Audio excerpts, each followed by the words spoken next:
Hello, Michael Hamilton here, software testing professional. Today's subject we're going to go through is software testing. Now, a lot of businesses I see roll out their software and changes without ever testing their software. Now, what happens is you get a situation where your customers use your services or the app you might produce on your phone or your web page or something like that, and they are just angry and frustrated because it just doesn't work. The way to prevent, you've got to mitigate the risk of failure with your users. Now, I've been doing this for 14 years now, software testing as a professional. Now, what you want to do is you want to make sure that if you are producing software, for example, modern software, that you system test it. Now, when I say system test, you want to make sure that it functions as it's supposed to and also tests the negative side of it. So try and break the software too.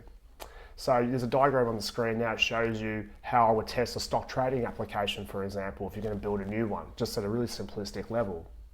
Also, you need to think about the integration of the software also. So you might connect to a stock exchange, so that's a third party. So you need to also test that, but you also need to stub that out too. You also need to simulate that if you can't connect to it, so you can test your software adequately. You also need to performance test your software. So you need to make sure that while many people log onto the software, right, at the same time, that it operates as predicted. So sometimes if you don't test it, it might have your 3-second response times might turn out to be 20 seconds, 30 seconds if you don't do it once it goes live. You want to find the stuff before you go live. A lot of businesses I talk to and see around don't do this. And as a result, it impacts their brand reputation. The customers get frustrated, they just leave, and you don't know why sometimes. So you need to be ahead of the curve and find out what's going on. It's very important and I highly recommend this. I do this for businesses a lot. This is what I do. Also, you need to make sure you're making any changes, it doesn't break what used to work. So it's called regression testing. So you need to make sure that's been done also.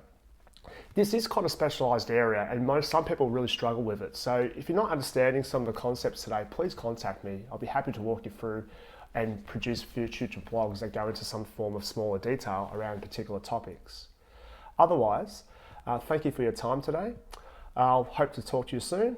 Signing off from Sydney, Australia.